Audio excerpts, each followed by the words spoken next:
Tentu ini yang bisa dikatakan orang mau nyari aman ketika berinvestasi di emas, ya karena nggak capek-capek. Bagi orang yang nggak mau capek, taruh di emas. Nah, cuma kita nggak tahu kapan naiknya, karena tadi pertimbangannya ada ya.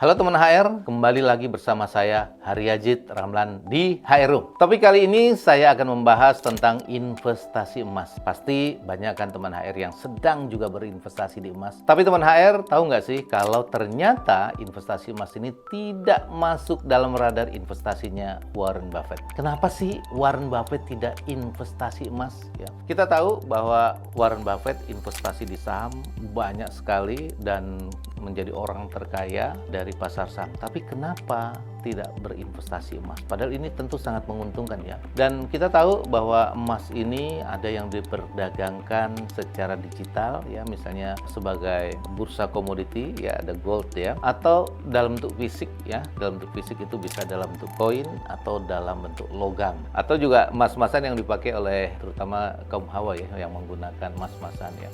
Nah, tentu beda ya kalau yang dipakai itu untuk hiasan, tapi kalau yang untuk diinvestasikan biasanya adalah logam mulia maupun ya dalam bentuk digital ya. Kecenderungan Warren Buffett memang berinvestasi di sana. Dia tidak melihat bahwa emas itu instrumen yang menguntungkan bagi dirinya. Kenapa? Nah, alasannya salah satunya adalah kalau investasi di saham, maka dia akan melihat kenaikan yang bisa dikatakan sesuai dengan kinerja dari perusahaan itu. Kalau kinerja dari perusahaan itu kadang-kadang bisa yang namanya itu mengalami kenaikan harga saham ya, atau juga dari dividen yang dihasilkan. Nah, itu yang menjadikan berbeda. Kalau investasi di emas, dia pegang saja, nanti satu saat harganya juga cenderung naik ya, misalnya sama seperti kenaikan harga saham yang bisa naik, bisa turun, naik. Karena ini komoditi, maka wajar terjadi kenaikan maupun penurunan. Jadi ini yang menjadikan nggak ada dividennya, nggak menarik gitu ya. Dan kalau perusahaan itu parameternya bisa dilihat dari siapa sih ownernya, siapa sih manajemennya,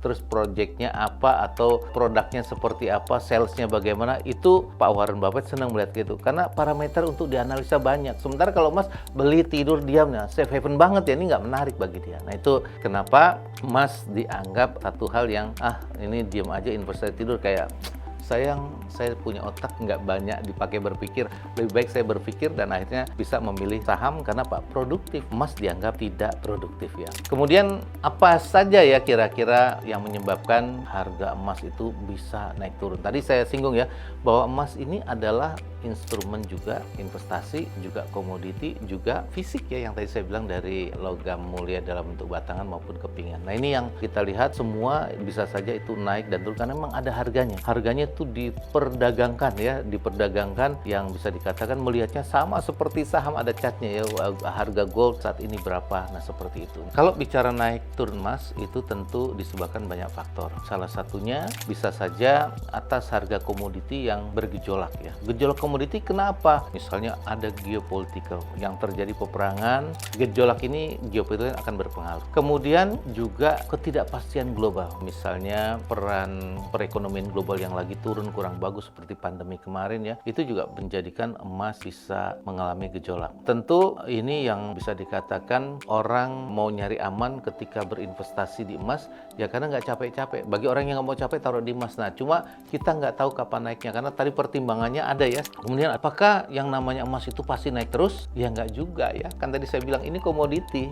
Harga komoditi itu bisa bergerak naik, bisa bergerak turun. Jadi harga emas pernah menyentuh 1 juta, ya ada pernah sebelumnya 700, bahkan pernah 500, bahkan sebelumnya kecil. Dan setiap saat harga emas itu hampir seperti dengan komoditi lainnya, ada yang mengalami kenaikan, ada yang mengalami penurunan. Jadi bisa jadi kalau kita berinvestasi emas ini memang mengalami kenaikan bisa ya, akan tetapi tetap harus dipantau bahwa ini karena komoditi itu bisa juga ada koreksinya. Jadi tidak akan selalu mengalami kenaikan. Jadi bukan instrumen yang produktif, atas kinerjanya terjadi peningkatan dan setiap tahun bisa memberikan dividen, tidak, tapi semata hanya kenaikan harganya saja. Jadi kalau gitu, apakah emas ini lebih baik daripada instrumen investasi lainnya seperti saham, deposito, atau mungkin juga reksadana maupun sukuk? Ya, ini tergantung ya. Jadi kalau misalnya saya pribadi ya, tentu kalau mau investasi jangan di satu tempat ya, taruhlah tempat di berbagai, namanya diversifikasi. lakukan diversifikasi. Kalau misalnya butuh yang cash, ya udahlah kita punya tabungan deposito yang kita bisa kucurkan kapan aja. Kalau kita mau yang untuk jangka panjang, ya kita taruh misalnya di saham. Karena ketika kita membeli saham itu kan untuk jangka panjang, bisa 5 tahun, 10 tahun, bahkan bisa 20 tahun, bahkan bisa diwariskan. Ketika kita membeli reksadana juga itu tentu yang resikonya lebih kecil daripada saham, dan biasanya juga akan dikelola oleh fund manager dengan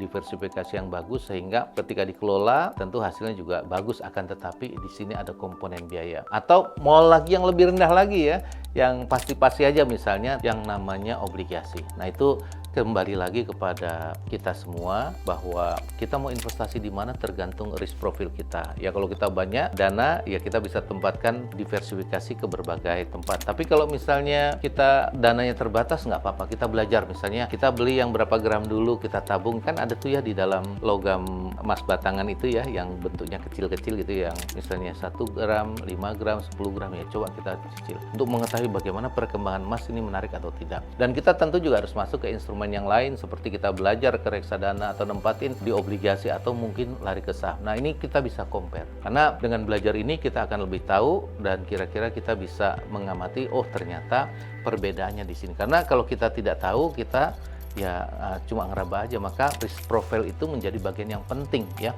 Kita harus tahu, kalau kita masih muda ya udah hajar saham aja lah ya, kalau emas untuk cadangan aja. Nah balik lagi, bagaimana profil risk kita bisa ikuti. Tapi yang pasti emas memang relatif aman, tapi untuk menjadi pengungkit mengalami kenaikan yang lebih dibandingkan dengan instrumen lainnya untuk jangka panjang, ya saya rasa tidak terlalu seperti saham yang mengalami kenaikan yang cepat ya, walaupun resiko di saham juga relatif lebih besar. Nah kalau gitu untuk Gen Z, apa nih sarannya? Apakah saya harus menyarankan membeli emas? Balik lagi tadi saya sampaikan, kita harus tahu profil resiko kita ada di posisi mana. Kalau kita mau yang adem-adem aja, tidak ada riak, tidak ada gejolak, ya boleh beli emas ya. Saya bisa aja sarankan. Tapi kalau kita yang masih muda, yang masih semangat dengan hal kayak gini, kayaknya kurang ada tantangan, maka bisa digeser sebagian misalnya ke reksadana atau mungkin ke saham, supaya kita bisa tahu.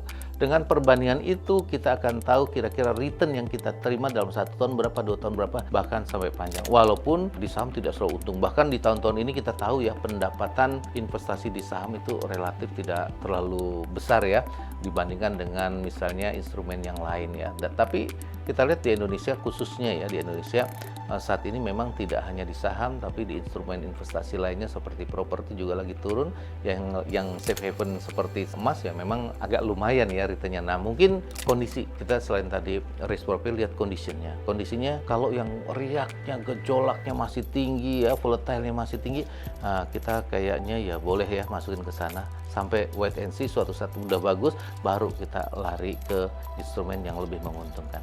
Nah, kesimpulannya bagi teman HR, bahwa instrumen investasi emas memang bisa memberikan return investasi, tapi bisa dikatakan juga terbatas ya. Terbatas karena juga sama dengan instrumen lain, bahwa ini juga instrumennya komoditi, ada yang fisik, ada juga yang digital. Nah, kita mau masuk instrumen yang mana? Yang kedua, bahwa instrumen investasi emas memang relatif lebih stabil ya dibandingkan saham, dibandingkan obligasi, dan ini menjadikan investor banyak suka. Walaupun ketika harga komoditi lain mengalami penurunan, ini juga terjadi penurunan. Tapi kita bisa tahu bahwa ketika terjadi penurunan ini cukup defensif. Jadi ini relatif lebih aman. Sejauh ini emas itu menjadi instrumen yang menarik ya. Akan tetapi tentu harus dipertimbangkan juga. Walaupun menarik, tapi returnnya relatif kecil, karena beda dengan saham yang mereka bisa melihat dari dua hal, yaitu kenaikan harganya dan juga dengan dividen. Kalau emas hanya kenaikan saja, sementara tidak memberikan dividen. Demikian, terima kasih sudah menonton HR Room. Semoga ini dapat bermanfaat dan dapat membantu teman HR. Jangan lupa untuk like, share, dan juga subscribe YouTube channel ini agar lebih banyak informasi, edukasi, dan pengalaman yang akan saya bagikan. Sampai jumpa di video selanjutnya. Bye!